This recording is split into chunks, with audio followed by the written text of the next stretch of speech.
Today we're looking at 1 Corinthians chapter 13, and we're going to read verses 4 to 7. And I've put over that the heading, the nature, evidence and manifestation of love. And as we read it, just notice that there are 8 negative statements and 7 positive statements that are made. And they're really quite significant. And this is a very well-known passage that is often read. But we need to remember that these characteristics that are the evidence and the manifestation, the proof of love, are God-given attributes. They're not just the result of a good life or trying harder, but they're the fruit of the Spirit.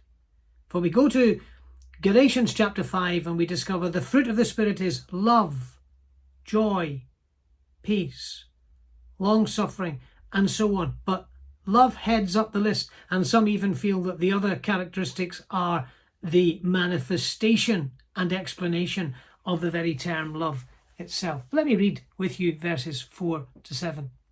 I'm going to replace the word charity with the word love, though I am reading from the Authorized Version. Love suffereth long and is kind. Love envieth not.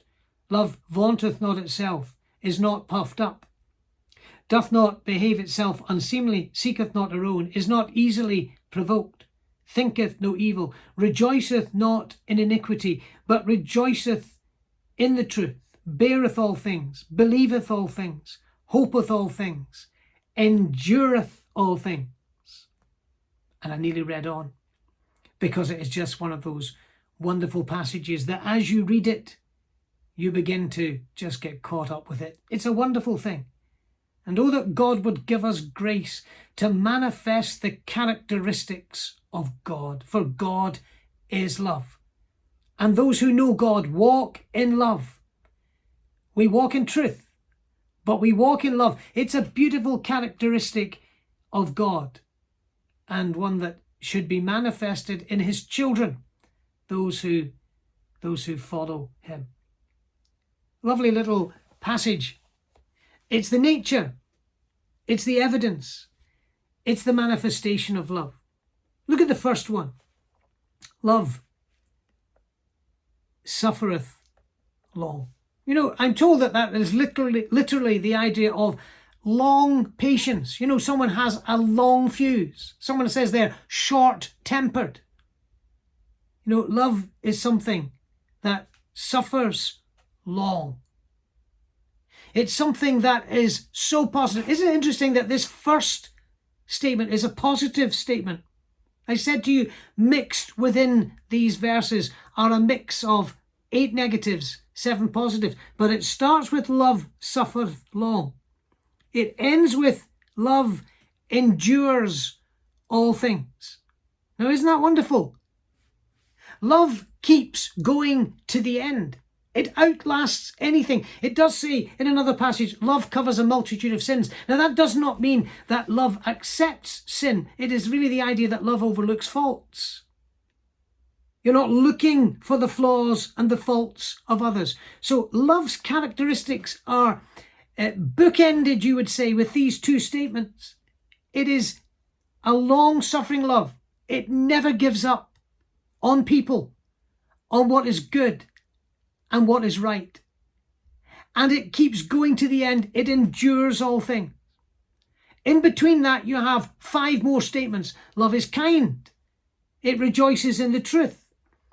It bears all things. It believes all things. It hopes all things. You know, love is kind. It cares more about others than about itself. Isn't that what Paul wrote to the Philippian church? Look not on your own things, but on the things of others. It is kind. It rejoices in the truth. You know, love is something that rejoices in what is true, in truth prospering.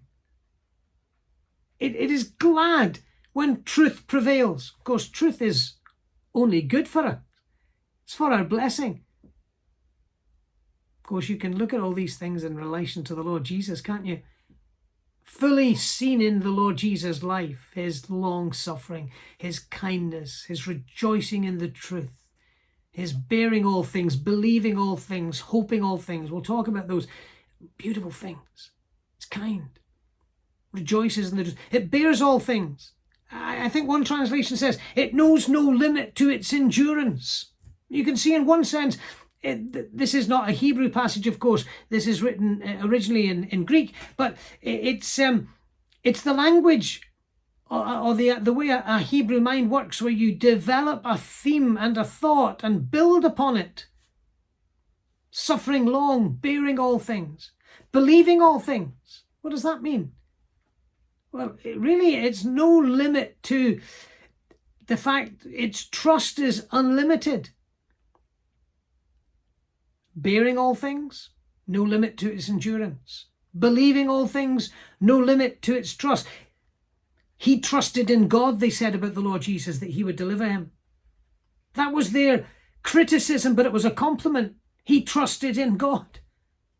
Love believes all things. That doesn't mean love is gullible. It means love is trusting in God in all the circumstances of life. And love hopes all things. Hopes. Well, really, the idea is it never looks back. It's looking forward to the positive future of God's purposes being fulfilled. Again, I think it's J.B. Phillips who translates this. Love has no fading of its hope.